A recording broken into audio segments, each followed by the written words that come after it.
하나님의 사람이 해야 하는 일 네 가지에 대해서 나누어 보고자 합니다.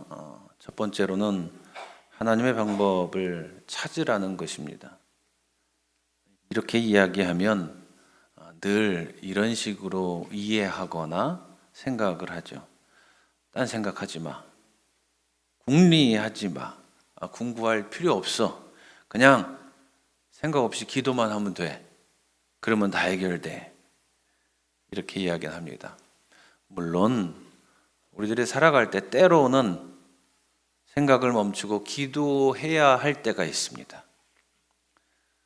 생각이 번잡해지고 혼란스러워져서 아무것도 할 수 없는 그 상태, 어떤 종류의 방법도 생각이 떠오르지 않고 결정할 수 없을 때, 그럴 때에는 모든 것을 멈추고 하나님 앞에 나와 기도만 해야 합니다. 그것이 우선입니다.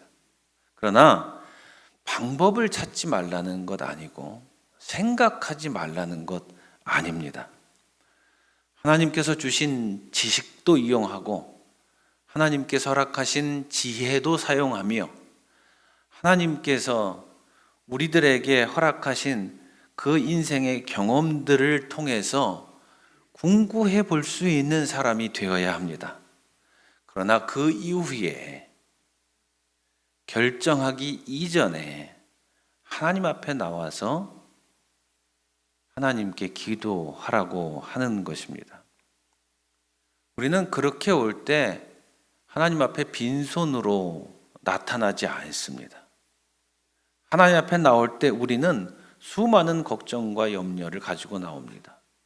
불안과 두려움을 가지고 나옵니다. 마음의 아픔도 가지고 나오고 우리의 빈궁함을 가지고 나올 때도 있고 때로는 우리의 분노를 가지고 나올 때도 있습니다. 하나님 앞에 나올 때 우리는 하나님, 내가 이렇게 생각을 해봤는데요, 이거 좋을 것 같은데 하나님 어떻게 하세요? 어느 게 좋겠어요?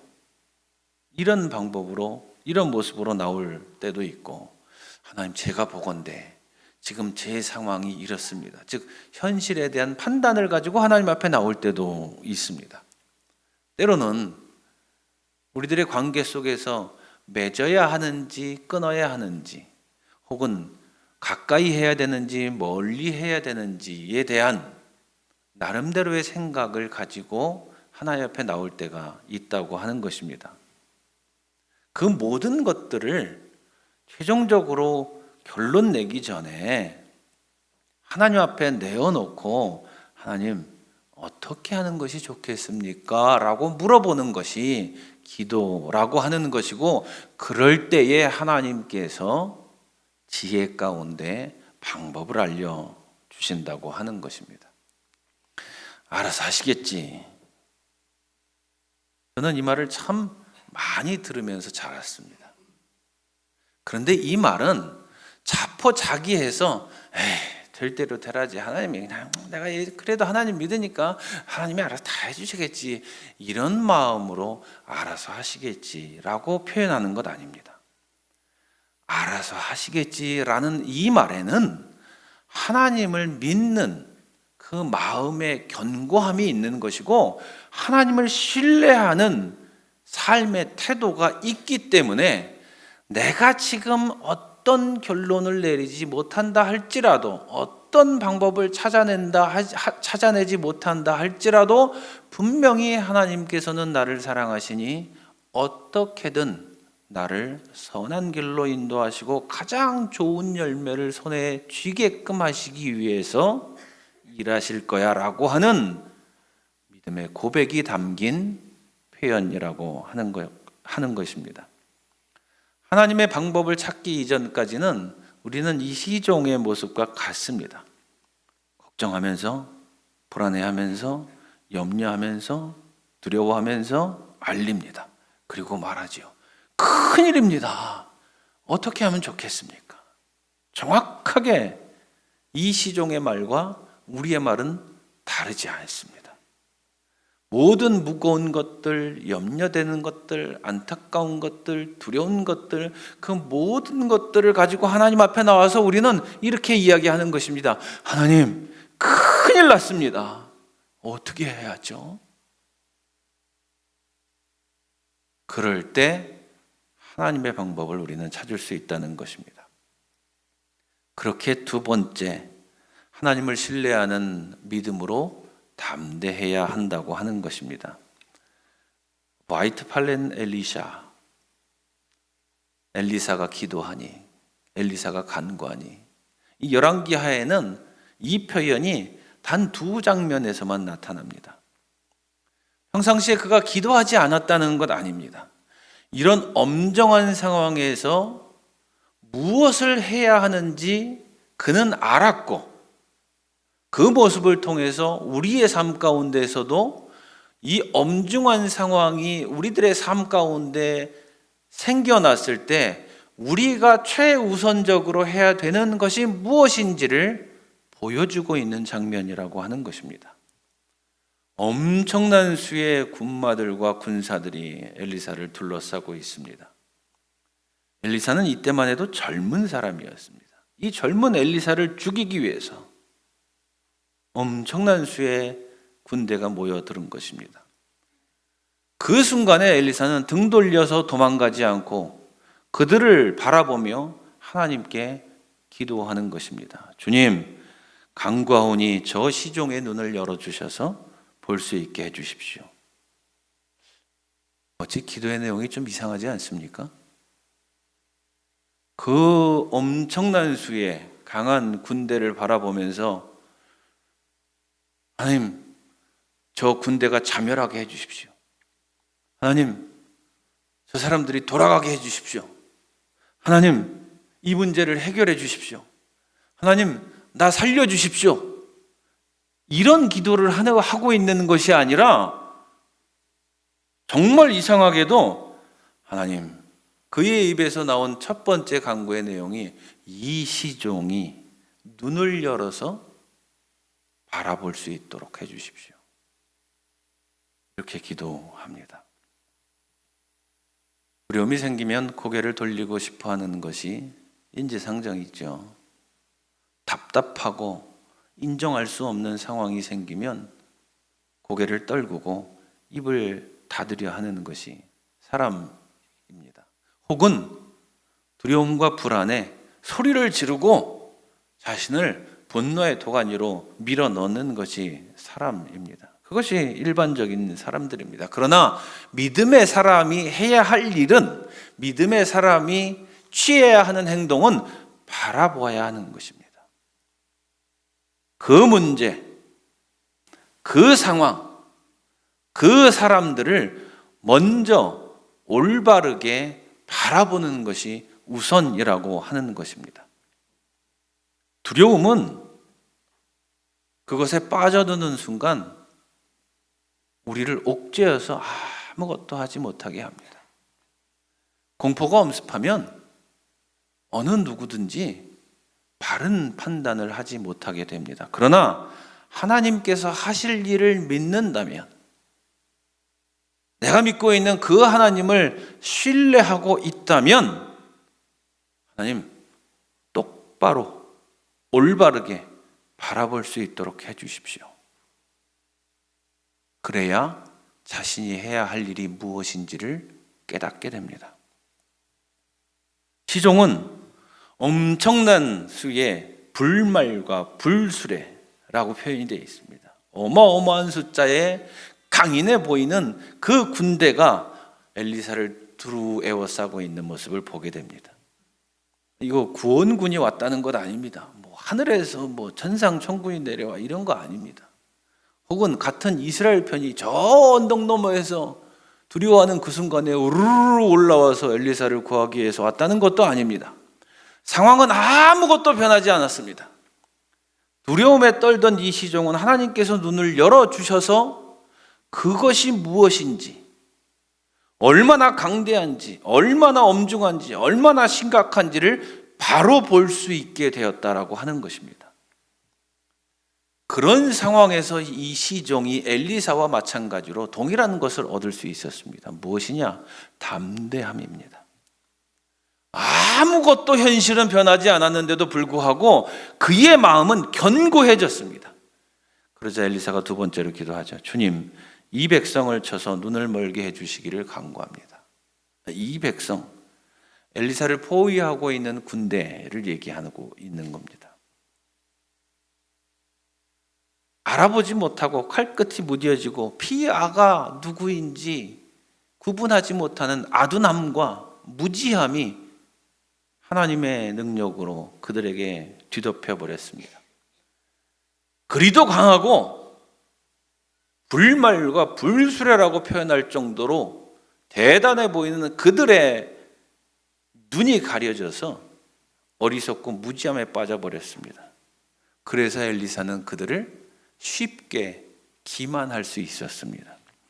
이 길은 당신들이 가려는 길이 아니며 이 성읍도 당신들이 찾는 성읍이 아니니 나를 따라오시오.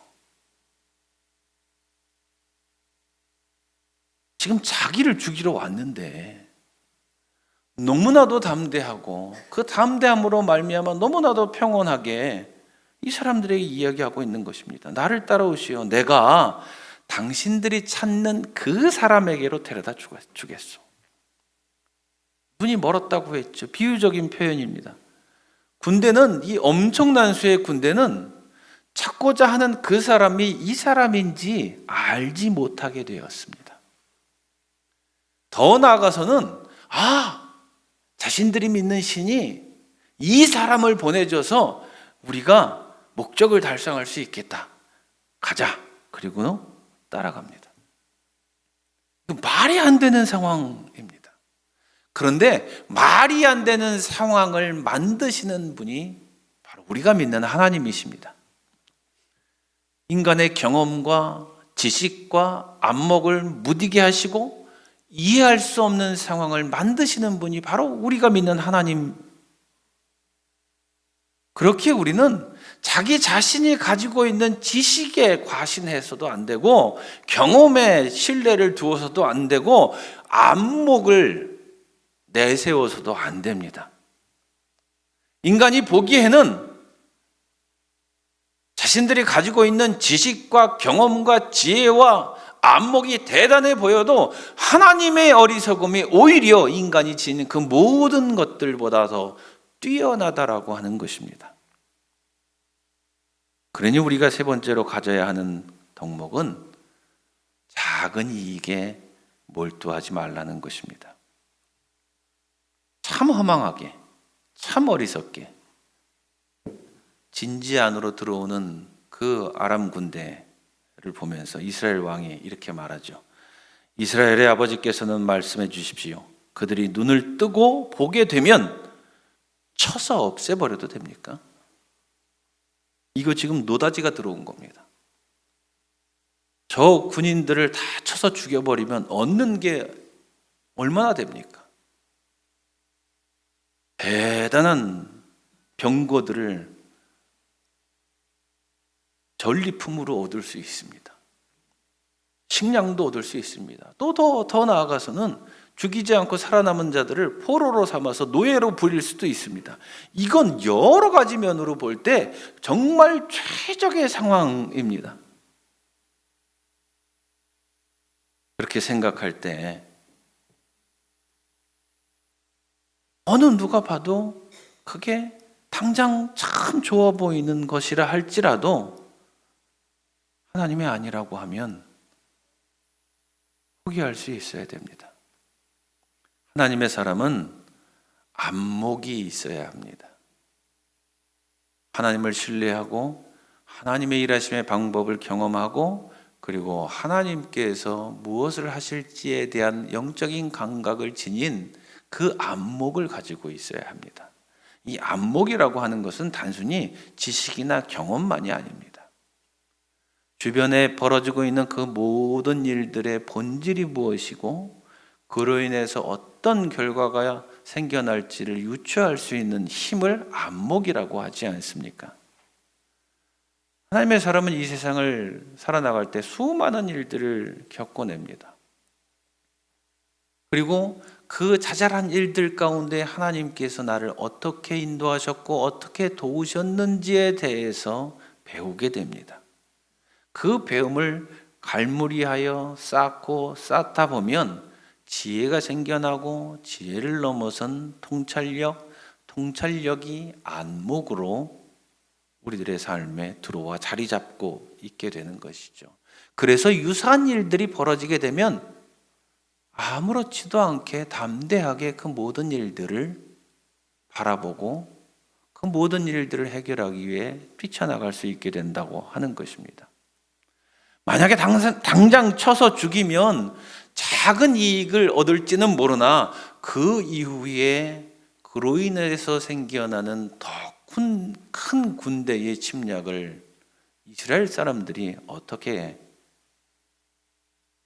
감당해낼 수 있었을까요? 그러니 안목을 지닌 엘리사의 말이 타당한 겁니다. 종종 우리는 이런 말을 내뱉죠. 그냥 이거면 되지 뭐, 이 정도면 되지 뭐. 어리석은 자의 넋두리에 불과합니다. 하나님께서 우리들의 일상에서 겪는 모든 일들을 통해서 나와 함께 일하심으로 말미암아 늘 가르쳐 주시는데 그것을 배우지 못합니다. 인정하지 않습니다. 그냥 어쩌다 보니 내가 좀 참고 인내하다 보니 머리 좀 숙이다 보니 그냥 침묵하다 보니 혹은 내가 열심히 노력하다 보니 혹은 내가 인맥을 사용해서 이렇게 저렇게 노력해서 이런 결과를 만들어냈으니 그러니 뭐 이러면 됐지. 이러고 사는 사람들이 참 많습니다. 하나님이라는 존재는 인정하지만 그 하나님이라는 존재가 내 인생에서 일한다고 생각하지 않습니다. 그러니 얼마나 교만하고 얼마나 무지한 자입니까? 교만은 무지함입니다. 내 인생 가운데서 나를 가르치시는 그 하나님의 손길을 느끼지 못하고 무엇을 가르치셨는지에 대해서 깨닫지 못한 자는 이 정도면 됐지, 그냥 그런 거지, 이런 넋두리로 자신의 인생의 한 장을 갈무리한다고 하는 것입니다. 그렇게 살면서 작은 이익을 얻으면 아주 희희낙낙하고 살아가죠. 엘리사의 말을 들어보시지요. 쳐서는 안 됩니다. 그들을 칼과 활을 가지고 사로잡았습니까? 하나님이 하신 거 아닙니까? 당신들이 한 것이 아닌데 왜 당신들이 이익을 취하려고 합니까?